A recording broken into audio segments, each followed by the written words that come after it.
Welcome to Dishing Up Nutrition with licensed nutritionists and dietitians from Nutritional Weight and Wellness. We explain the connection between what you eat and how you feel.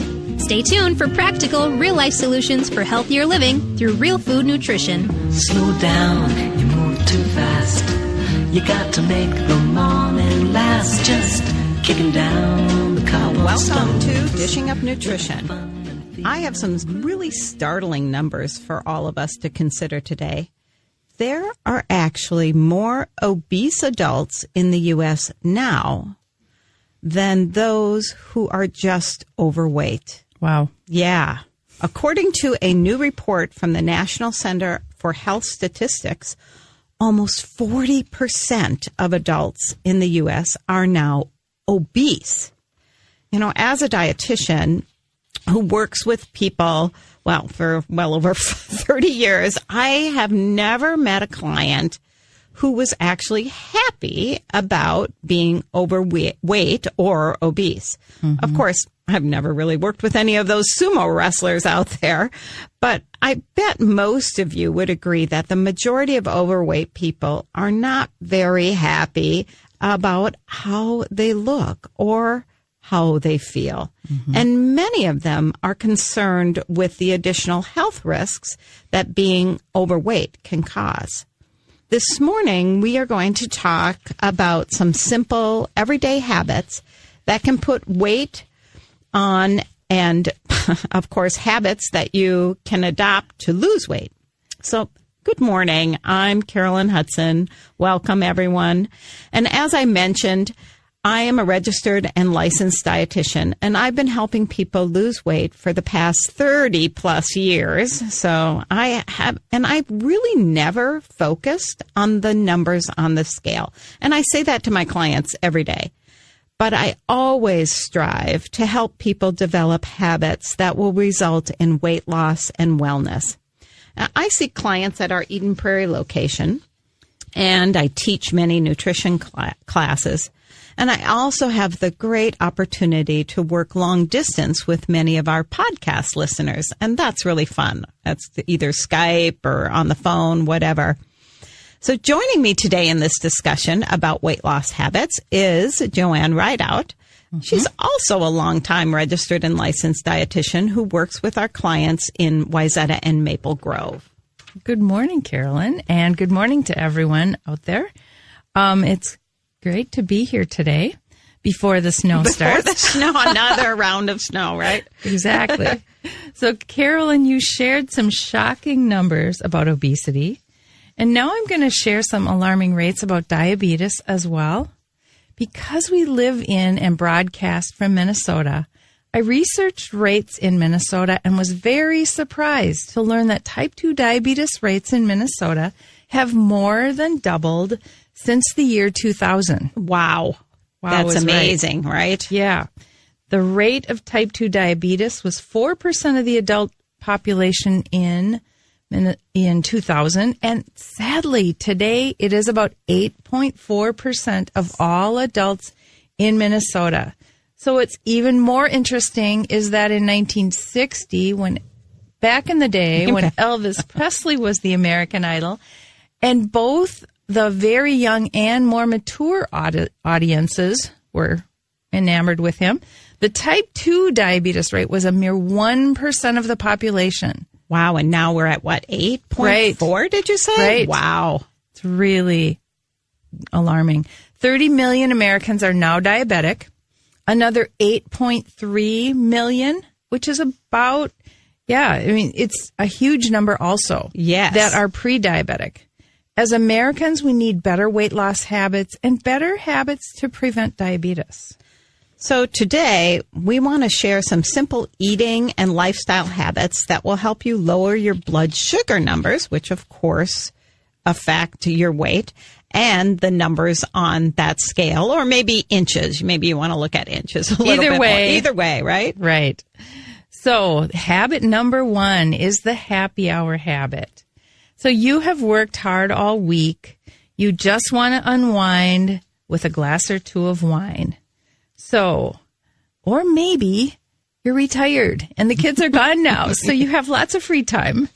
You know from past experience, the next day you will have a little brain fog. You will be dehydrated. Yep. So you'll be hungry and craving sugar, and most likely you won't have the energy to go work out. Right, exactly. So some of you may be thinking, okay, Carolyn and Joanne, what is wrong with drinking just a couple glasses of wine, right? I mean, Yes. we have people say that to us all the time. We do. Well, here is one answer from the obesity researcher, Dr. Michael Jensen from the Mayo Clinic. He reported that alcohol intake is associated with a bigger waistline because when you drink alcohol, guess what? The liver burns alcohol instead of fat. So you're going to end up with that, what we would call like a beer belly or pot belly, right? Exactly. And I explain that to my clients a lot. Yeah, so do I. Not only are you adding some calories here, but you are not allowing your liver to work. Right. So bottom line, those 2 glasses of wine will slow your weight loss down, can cause you to have even more belly fat. And when I used to drink a couple glasses of wine, maybe I used to go out to eat once in a while, still do sometimes, but I realized after that experience, I would gain weight. My back would hurt. I would have trouble sleeping. I remember I would abruptly wake earlier than usual in the middle of the night, like maybe 1 or 2 in the morning. And I learned many years ago I couldn't drink without seriously affecting my sleep, which is so important to sleep. weight loss as well, or maintaining your weight. So over time, it became very evident to me that the wine habit was harmful for me. So here's a reality check. The wine or alcohol habit certainly is not good for your blood sugar control.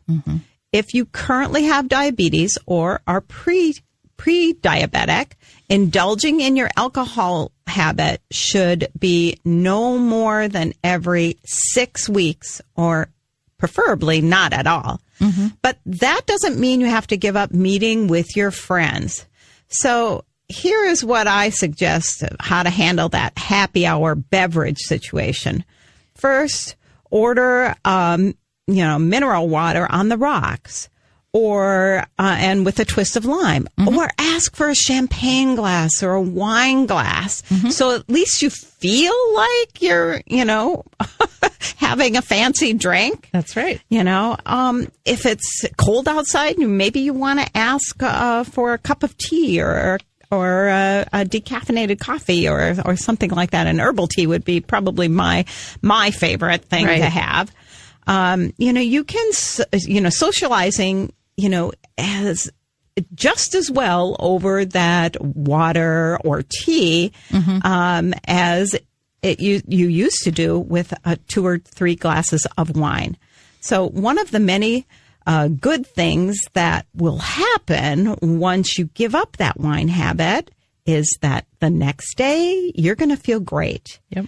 You can still get your friend fix, of course, but your blood sugar and weight won't spiral up. That's right. Yeah. And, the other happy hour pitfall I often hear from my clients is that bar food or the happy hour food, right? Right. So I always tell my clients, make sure you have a healthy, balanced snack before you go to meet with your friends so you're not hungry. That's so right. that you're not tempted to have that bar food filled with bad fats and probably too much sugar, too many carbs. That's right. So that one behavior adjustment can and will make an impact on your health and on your weight. Researchers have found if a person drinks 2 glasses of wine daily over the course of a year, wow, the person can gain up to 25 pounds in 1 year.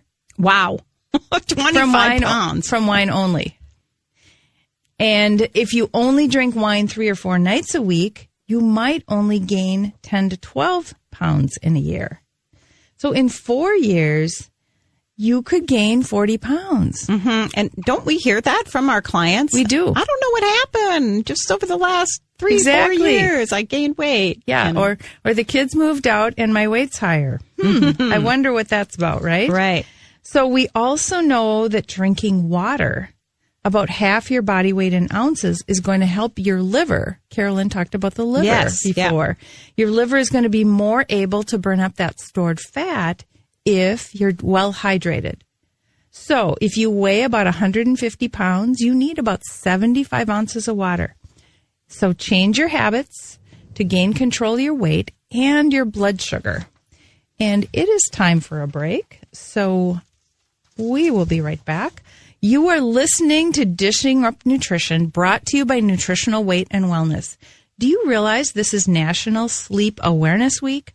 If you are having trouble getting to sleep or staying asleep, stay tuned, because when we come back from break, Carolyn and I will give you some simple tricks for getting a good night's sleep. Well, welcome back to Dishing Up Nutrition.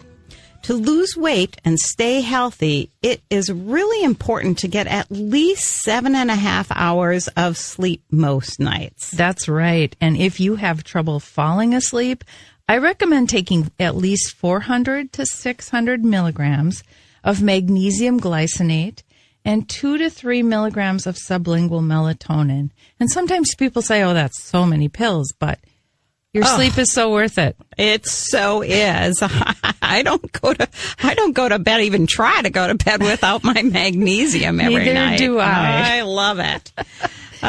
So if you have trouble staying asleep, I really recommend making an appointment with a weight and wellness dietitian or nutritionist so that they can help you rebalance your body's chemistry so that you'll be able to sleep at least 7.5 hours. So if you need our help, please call us at 651-699-3438 and set up an appointment. So before we left for break, we just finished on habit number 1. And now I'm going to go to habit number 2. Guess what that is? Popcorn. Yes. Oh, my goodness. I hear so many people have that popcorn habit. Yep. So especially when I'm teaching our nutrition for weight loss class, many of the members say that one habit that is really hard to give up is eating popcorn. And of course, they're doing that while they're watching TV or a movie. Popcorn is one of those favorite snacks, one of the most favorite snacks in the U.S., with an average American eating, guess what, 54 quarts each year. Wow. I was really surprised to find that statistic. Wow. But think about this for a moment. Popcorn is a variety of corn. And guess what? Farmers feed corn to fatten up their cattle and their pigs. Yep. So they do. Yeah. So, and that bears repeating. So you should say that again. So corn is fed to the cattle and pigs to help them fatten up. Yep. So it's kind of doing the same thing for us humans too, right? It is. And many people that have taken our classes have heard us say that. So also in microwave popcorn, you're going to find 500 to 600 milligrams of salt and lots of refined and damaged fats. So not only does corn slow down our metabolism, but also those damaged refined oils and excess sodium are also going to slow our weight loss. Yeah. So several years ago, researchers tested a variety of carbohydrates to see how fast and how much certain foods would increase our blood glucose level. And remember, blood glucose levels, blood sugar levels, they affect our weight loss, right? Absolutely. So this measurement is called the glycemic index. So let me explain what that is a little bit. So the glycemic index evaluates your body's response to foods that contain carbohydrates. So the more dramatic the rise in your blood sugar after you eat a certain food, the higher the rank on a scale of 1 to 100. So your body digests high glycemic index foods rapidly. So that's going to cause a significant blood sugar fluctuation. So the glycemic index of popcorn is considered moderate to high, and it averages about 72 on that scale of 1 to 100 for 2 cups. So popcorn increases blood sugar levels, leading to that insulin resistance and that pot belly. It slows your metabolism and causes some weight gain. And then top it off with the soda that people are drinking, right? While they're eating that popcorn. Mm-hmm. And that just adds more fuel to that fire. That's right. So if you have the popcorn habit, how do you break that habit? So realistically, when you go to the movies or you are sitting in your home theater or in your couch watching a movie, you will most likely want something to snack on. The popcorn habit is no longer an option if you're working on weight loss and if you're trying to avoid diabetes. So I created a new habit. I slow roast nuts at home. After they've cooled, I will put about 12 to 16 nuts in a small baggie, add a few organic dark chocolate chips. That's a really great snack. Yeah. I also drink water in place of soda. So I'll add that in. But this is not only tasty, but it's a great weight loss habit. Yeah. Another really easy idea is to cut up like a good quality protein bar like the RX bar or Epic bar or even a beef stick or beef jerky. You can cut them up into small bite-sized pieces and snack on those. You could even add those to the nuts too. That would be an excellent snack. Some people simply take a small bag of almonds or pecans. All of these snacks are good for weight loss and good for blood sugar control. These are some simple habits that will support weight loss and diabetes prevention. That's right. So I like to cook, and in the past, I like to bake a lot. However, I bake less often now. I've learned that cooking meals is a positive weight loss habit, while the vast majority of the time, baking is a negative habit for weight loss.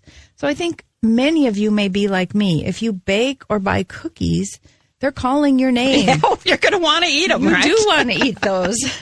So now when I'm baking something like the blueberry muffin recipe or a pumpkin muffin recipe that contains some good whey protein. And that's a healthy snack. Mm-hmm. So now I can eat one and be satisfied and stay on track. Yeah, that's a great suggestion, Joanne. Okay, that said, now habit number 3. What about that holiday cookie exchange? The traditional holiday cookie exchange is famous for sabotaging weight loss. One of my friends had, guess what? 24 dozen holiday cookies stored in her garage this past December. And that was just waiting to sabotage her weight loss and health goals. Mm-hmm. Yes, and to have a better understanding of that potential weight loss disaster that's waiting to happen, let's break that down. So 24 dozen cookies is actually 288 cookies calling her name, right? Yep. So, of course, these special cookies are hard to resist, even when you know that eating one leads to 2 cookies and then 3 cookies and maybe more.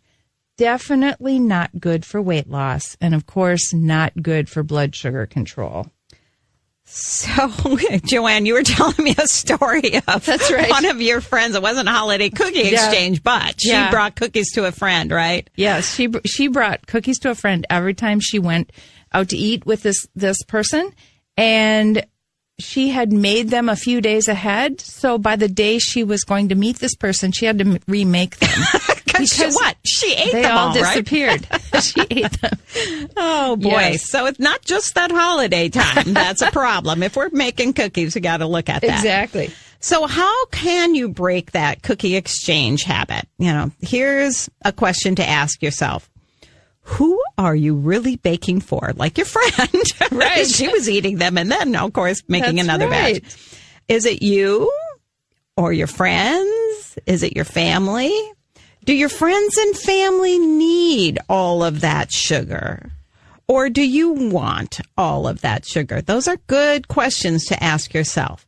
So as we try to avoid obesity and diabetes, we have to move past this old tradition and start healthier new traditions. That's right. And it's time to step away from that cookie exchange habit and step into fun, healthy activities that support your weight loss and health. So when you give up the cookie exchange habit, be sure to think outside of that cookie box. And have you ever thought about volunteering at a shelter or having a gift wrap gathering or caroling at a retirement home or making making batches of chili or our hamburger soup recipe? You can share those with special people who would appreciate a hearty home-cooked meal.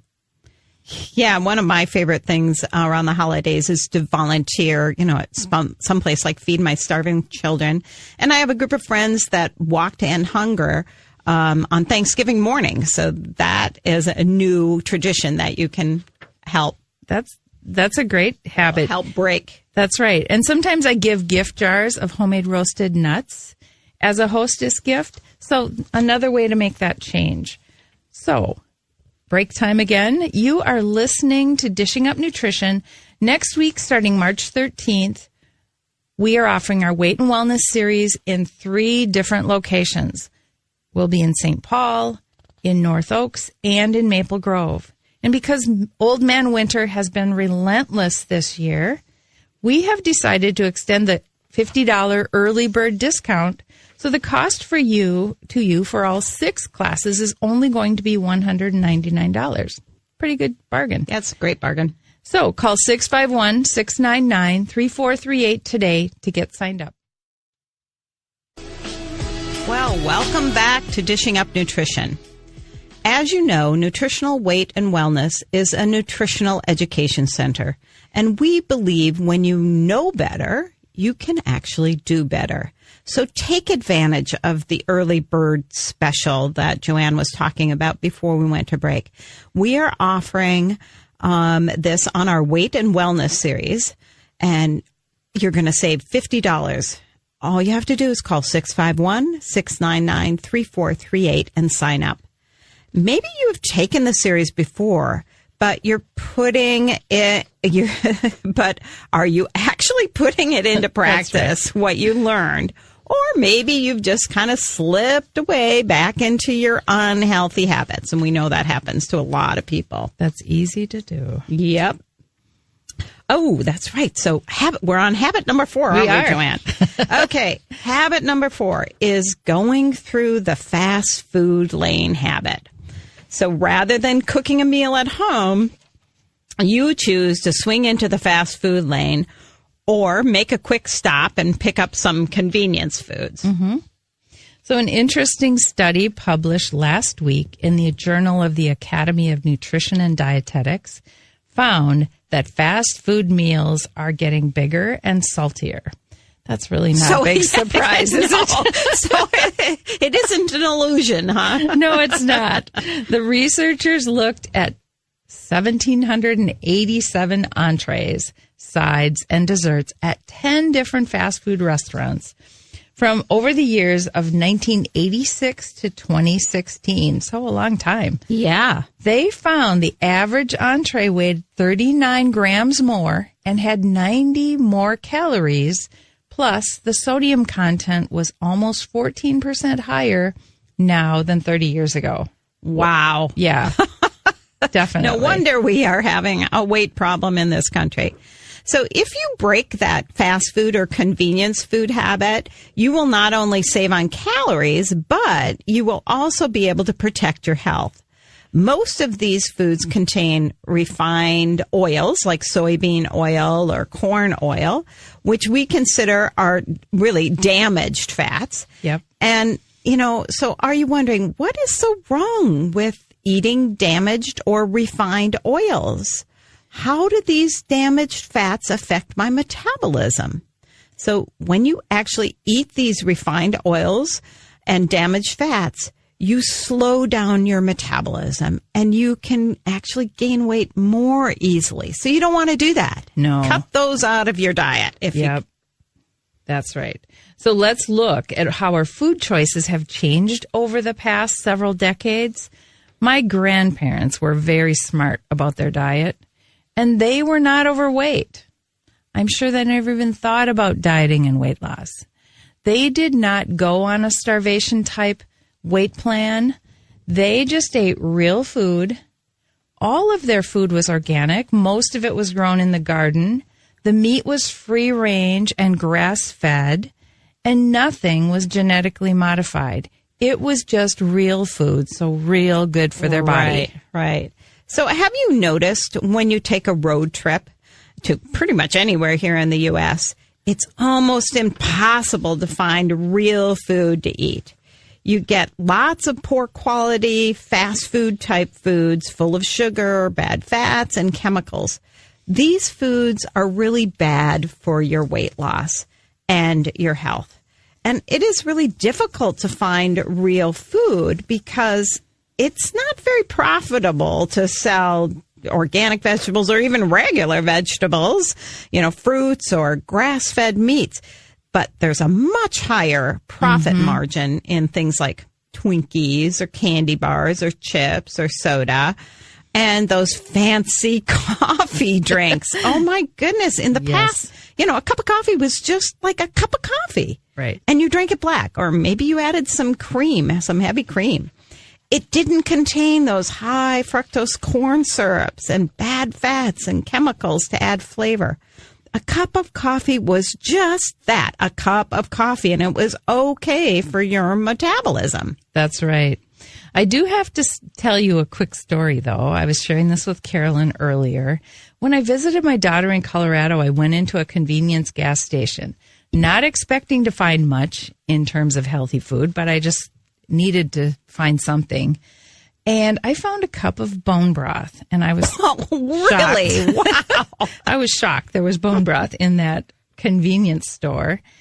And so I bought it, and I asked them to heat it up. And I thought to myself, only in Colorado are they going to have something like this at a gas station restaurant, right? Oh, but wow. I was very happy to buy it. So that was a nice change, but definitely not the majority of places you're going to go. You really have to dig for something, and you have to know what you're doing, right? Exactly. I know. Oh, that just reminded me. I was recently in Colorado, and I actually found RX bars. Oh, yeah. In one of the convenience stores. Wow. And I was with my mom and my sisters, and we were all deciding that we needed a snack, and I grabbed those, and they all were coming up to the cash register with other not so healthy things, and they looked at what I had, and they said, "Oh, well, that looks good." I said, "Yeah, at least it's healthy, and it's going to satisfy me, and it's got some protein, and it's got some fat, and a little bit of carbs, so it's great." So they all ended up with an RX bar. Wow. So good influence. Yeah. So again, that was in Colorado. I forgot about that. So I don't think many people know there are about 320,000 processed food and beverage companies in business today. And about 1/2 of them basically sell candy, snack foods, and soda.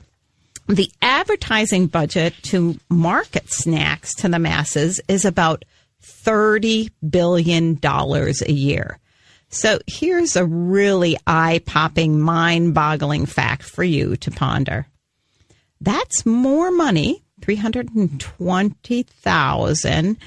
More money is spent each year on advertising fast food than on higher education, new cars, and computers combined.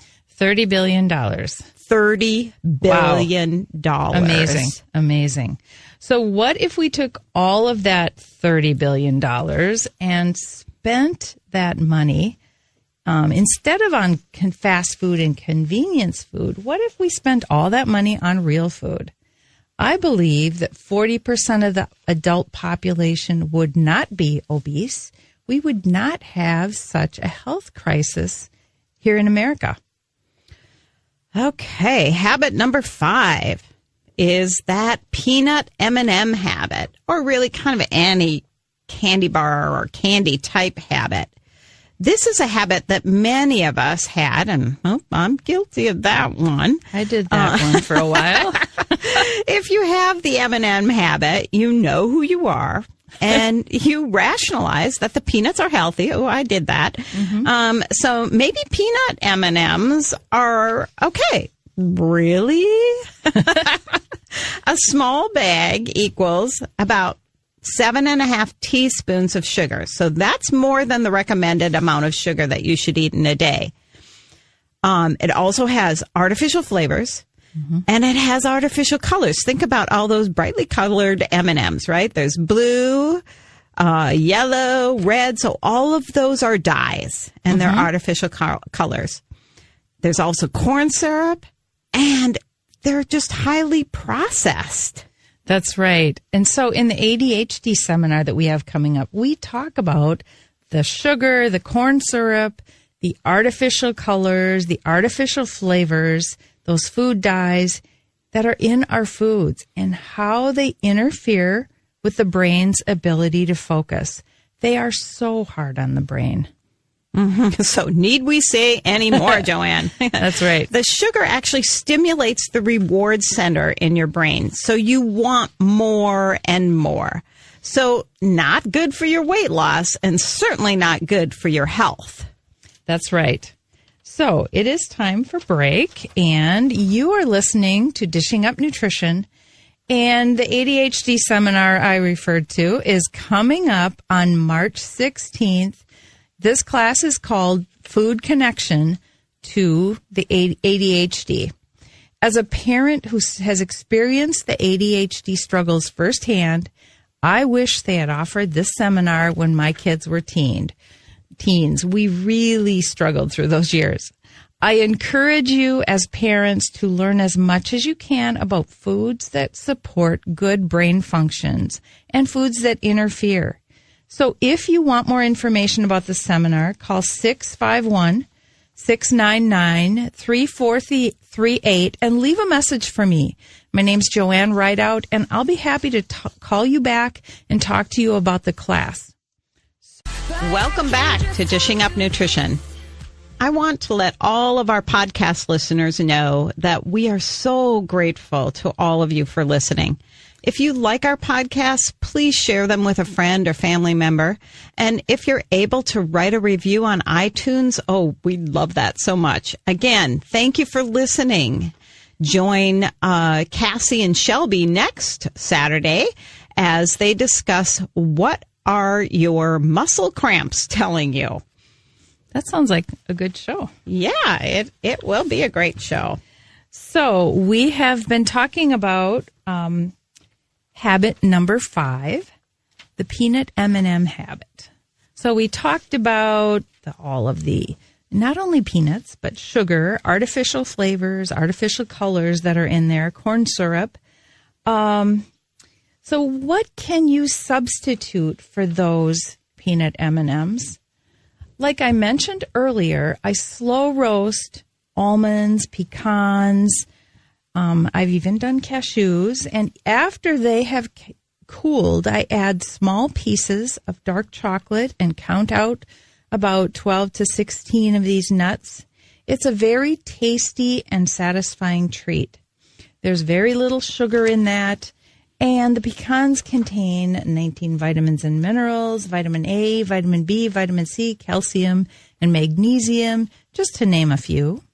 So one bag of M&Ms is going to slow your metabolism and your weight loss. However, the roasted nuts, the roasted pecans with dark chocolate are going to support your metabolism and your weight loss. So make that switch from a bad, unhealthy habit to a good, healthy habit. Yeah, in our nutrition for weight loss classes, we talk about everyday habits that are either supporting our weight loss or your health, or habits that are holding you back. You know, as a dietitian, it is so gratifying to see that light bulb go off in many of our classes when people finally realize that one little habit, like eating a few M&Ms out of their office mate's candy dish every time they walk by, to go to the water fountain or to the washroom, that in reality is probably holding them back from losing weight. So as nutrition educators, we strive to help people develop positive lifestyle habits. And when they do this, it is so rewarding. Right. And you talked about the light bulb going off. People come in sometimes after they've been through class and they've heard that kind of message and like, I finally learned that I can't even start. Yeah. I can't even take one because one always means more. So much more. Well, we talk a lot about that, though, don't we, Joanne? We say, are you a moderator or not? Can you stop with the one cookie? Can you stop with the one piece of dark chocolate? Or does that lead you down a path of kind of no return? Yes. And eating those dozen cookies you cook for your friend. Right? Yes, that is so true. So we're going to spend a few minutes this morning recapping the habits we talked about this morning. So if you're working on weight loss, you really want to make weight loss your priority. So don't think about, I can never have this food again. Think about, this is a period of time where I'm just focusing on new habits to support my weight loss. And rather than thinking what you can't have anymore, think about what you can have.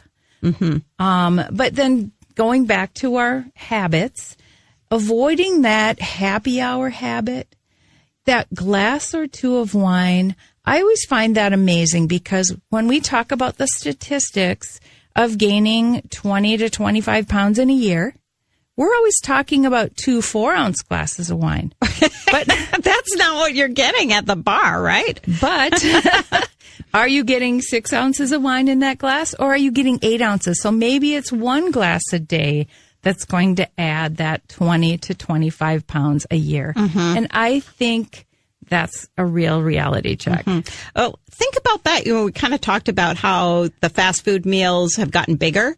What about those wine glasses? They have. Right? I mean, I remember my mom's wine glasses. They're small. They were tiny. They were like 4 ounces. Yes. And then, when I got married, the wine glasses I was given were more like 10 ounces, I think. Right. So right. And especially those larger glasses for like the red wine glasses that are really large. Those are. Yeah. That's a habit we have definitely to really not a wine glass you want to fill. You want to just put a little in the bottom if you are going to have any. Mm-hmm. So, I mean, I think that one of the tricks that I use is putting water. If I'm out for happy hour with my girlfriends, I could get water, a mineral water, and ask to put it in a champagne glass, and or one of the wine glasses, with a twist of lemon or lime. Mm-hmm. So it makes me think like I'm having a nice drink, and I can socialize just as good with a glass of water as I can with a glass of wine. So absolutely. The second habit is that popcorn habit, right? Mm-hmm. So popcorn increases that blood sugar, and that's going to lead to that insulin resistance. Right. And that quick sugar, I always think about corn or popcorn as quick sugar because that's going to turn right to glucose and then, of course, go to storage fat. Right. So if you're working on weight loss, that's really defeating the purpose. So you gave us some good examples of things to substitute that popcorn with, right, Joanne? Yes. You had a handful of nuts with some dark chocolate chips or something. That would be an excellent one. So the holiday cookie exchange. Are you still committed to those holiday cookie exchanges? Maybe you need to talk to your friends or your family and say, let's have some better options. What about roasting nuts? That would be a fun event. Making a lot of roasted nuts. And you can season them differently, right? You can season them. You can add dark chocolate pieces to part of them. You can, package them up in nice little decorated jars. That can be a really nice event as well. And you're still socializing. Absolutely. And then, or making a new tradition like a volunteering somewhere or participating in some kind of charity event. The fourth food habit is that fast food lane. We've got to try to change that. We really want you to be picking real food. And why not just pack a few good snacks for that car trip instead of trying to find something at the convenience store? Because that's really difficult. Right. It is. And, we talked about the bone broth and the RX bar. Yes. Mm-hmm. Although we also know that's a pretty rare find in those gas stations and the convenience stores. It's definitely not something you're going to always find there. Mm-hmm. But like Carolyn said, if you pack some snacks, you're going to be a lot farther along. But also keep an eye out for, if you do decide to buy something, just watch for some of those healthier options. I have seen hard-cooked eggs. I have seen fresh fruit. Mm-hmm. There are some healthier options. I've seen some hummus. Mm-hmm. And then actually, I think I was in a Quick Trip recently, and I saw, I got the hummus, but then it had like pretzels or something with it. But then over on the other side of the, area to get refrigerated foods was a package of raw vegetables. Oh, so I grabbed that. Great. I threw out the pretzels. That's good. But, I almost always have like a small cooler when I am going on a road trip in my car or, in anyone's car, because everyone gets hungry. Right. And you kind of get bored in the car. So that's a bad thing that people do a lot of times. Right. And a lot of times, if I'm going on the plane somewhere, I don't have room for a cooler. I might bring meat sticks or the RX bars. Or a bag of nuts. Mm-hmm. So I've got a good snack with me and I don't need to find something. Right. The last habit we talked about was the peanut M&M habit. So we want our brains to be working well. We want our metabolism to be working well. So we want to pick better options for our snacks. Those M&Ms or most candy is going to be full of sugar, artificial flavors, and colors. That's right. And then last but not least, we did talk about sleeping at least 7.5 to 8 hours. Yep. And increasing your water. Increase your water. Oh, that's a good one. Yeah. That's a great way. We did talk about that much earlier, though. Speed that weight loss up. Mm-hmm. So our goal at Nutritional Weight and Wellness is to help each and every person experience better health through eating real food. It's a simple and powerful message. Eating real food is life-changing. Thank you for listening and have a wonderful day today. Thanks for listening to Dishing Up Nutrition. If you enjoy this podcast, please share your favorite episodes with a friend or leave a review on iTunes, Stitcher, or iHeartRadio. The content and opinions expressed are those of the host or presenters. They are not intended to diagnose, treat, cure, or prevent disease. Product statements have not been evaluated by the FDA.